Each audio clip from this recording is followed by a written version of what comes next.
Hello and welcome to Walker Tea Review. I'm Jason Walker, and I'm always looking at different kinds of teas. Got a nice aged pu'er. Pu'ers are, if you haven't gotten into pu'ers, I recommend you try them, give them a chance, and don't start with some of the cheaper and try to build your way up, because you're likely just get put off and miss out on the good stuff that follows. So I'm going to be getting out some of the pu'er, because this was originally part of a larger brick or disc, it's coming in chunks, so I'm going to pull out enough. That was like a decent sized chunk here. Then I'm going to set down, and that'll loosen up as it gets in the water here. So let me go ahead and start my water here, let that steep. I could rinse this, but because this was from a cake that got broken up, the inside is, I'm going to assume that it's okay, and I'm going to, just to kind of be fair, I don't want to rinse it too much. I want to be able to get those initial impressions from the first steep. So I'm going to set that aside and talk a little bit about this tea and introduce it. This is from GrandTea. This is their YangPinPu pu'er, and it actually comes in a brick, is the way it's described. It's the actual, I believe it's the Iwu company that's actually, or the Iwu tea company that's is associated with. A sample size is available through GrandTea for $3. It is from the Iwu mountain in Xishuangbanna, which is a section or region of Yunnan province. And information on GrandTea's site tells us that this one is actually made in more traditional methods.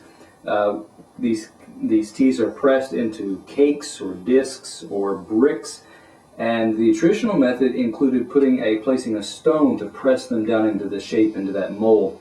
And the traditional methods that are described by GrandTea include that stone mold disc or mold impression there. So a little bit about this tea. Talking about this tea as far as the dry leaf, the wet leaf, and the liquor go. As I was saying, I do not have a date on this. The appearance of this either looks, it has got quite a bit of, it looks more like a shu type of pu'er. And as I smell it, it's got some of those, it's got a nice balance. It's not as much of the basement, stagnant, earth floor, forest floor type wet leaf smell. This has got more of there's something coming off kind of mahogany wood type. So it's got a nice sweet woody aspect to it, but it's like an aged wood. It's like old mahogany furniture. So it's got some nice character to it. Okay, looking at the leaves or just pulling out a chunk really, because this does come from a cake. What often happens with cakes is you have different qualities or kinds of leaves can be placed in different areas of the compressed cake. Looking at this, I see leaf sections, and it's really hard to tell a whole lot about this because the leaves are all pressed together pretty tightly, pretty compact. We'll pull out just one more piece here, just to get a little bit more. See if I can get any more impressions. You do see some of the stem or branch pieces there, here and there. I'm really just going to have to be able to wait. I'm going to have to wait until we look at the wet leaf as that piece has loosened up, and see what we can tell from there. So I'm going to go ahead and pour. That should have had enough time to steep by now. Should have loosened up that cake somewhat. Yeah, I can tell that it's loosened up. And with this pu'er especially, you can really open up your lid. If you don't disturb the water a lot in there, the water on the surface is very thin, while you look down and you can actually see the darker, thicker liquor down at the resting around the leaves there. So that's why it's great to have something like a pitcher like this, because if I were to just pour this into cups, the first pour would be watery looking in comparison to the darker, inky looking bottom liquor. So go ahead and pour and kind of even that out. You actually see, as I pour in, you can actually see streams of the darker liquor flowing in between the lighter liquor, lighter colored liquor there. Shake out those last few drops as well. Pretty strong, dark looking in color. That gave us a nice rich steep there. I'm going to go ahead and talk about this wet leaf though.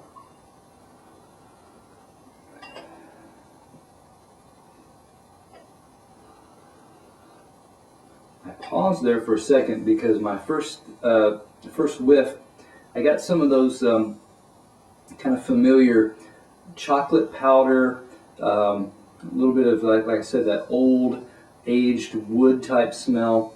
But then just there at the last briefest second, I got a little bit of something that was almost kind of cooling,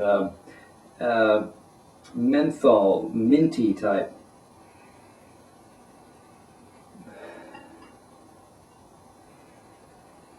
But there's a bit something kind of aged. There's like a dried, not any kind of particular, but more like a dried flower type of smell coming off.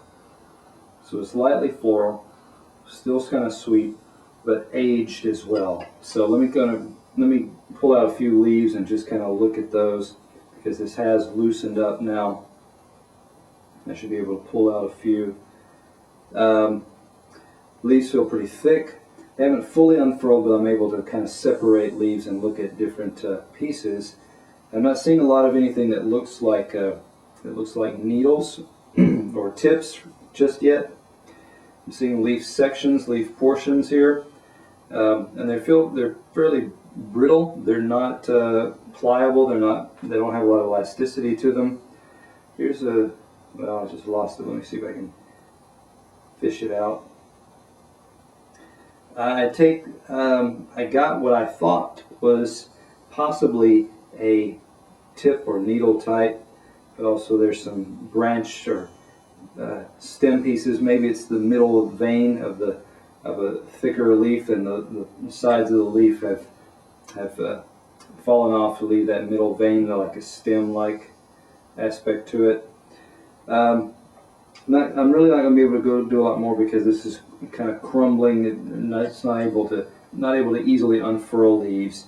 Still nice, but still rich, dark, nearly black in color there.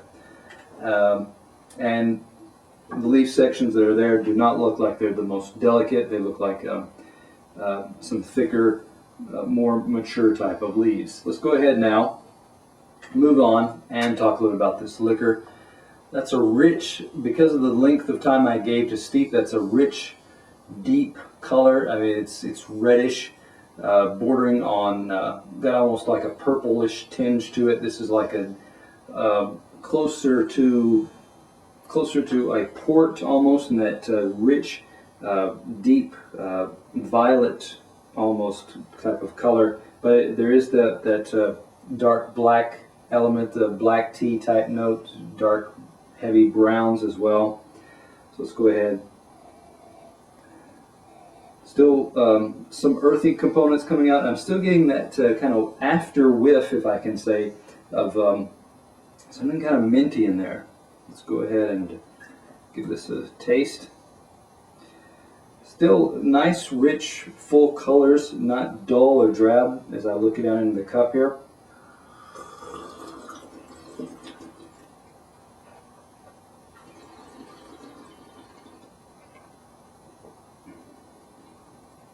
Okay, I'll get another shot here.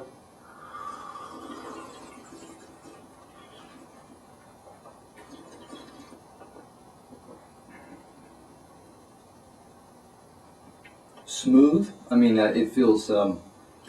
It's not a watery. It's not brisk or stringent. It's just kind of a nice, kind of sweet, silken type texture. It gets a little bit into a gentle, mild, kind of chocolatey aspect. I'm kind of feeling on the aftertaste here. What I'm getting is not quite.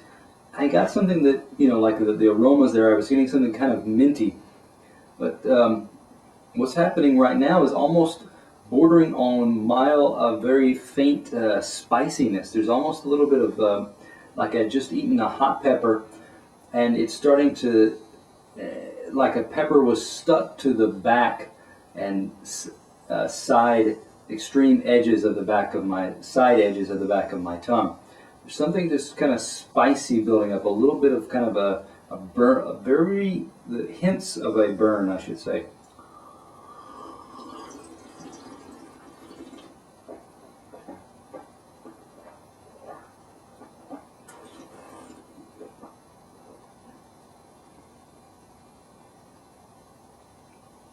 Aftertaste carries on to have still a fairly nice smooth coating on, especially on the roof of my mouth,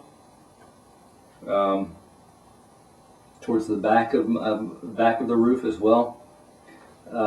Still building up a little bit of that kind of something kind of a spicy bite there as well, residual spicy bite in the aftertaste.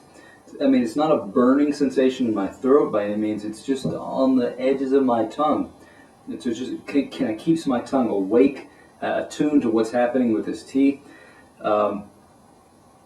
This tea so far it's not sitting oddly. It doesn't have a watery, metallic or acidic type of feel on my stomach and my mouth. So I would say, yeah, when I look at this tea as a whole, it's got some nice nuances in the especially that bite to it that I'm still feeling. Kind of a nice, pleasant effect going on, and it balances well with the kind of the smooth, silken, like I said, almost having eaten chocolate type of coating on the mouth, balancing well together. So when I look at this tea as a whole, I would give this tea a 90. It's not going into a lot of heavy basement mushroom type components.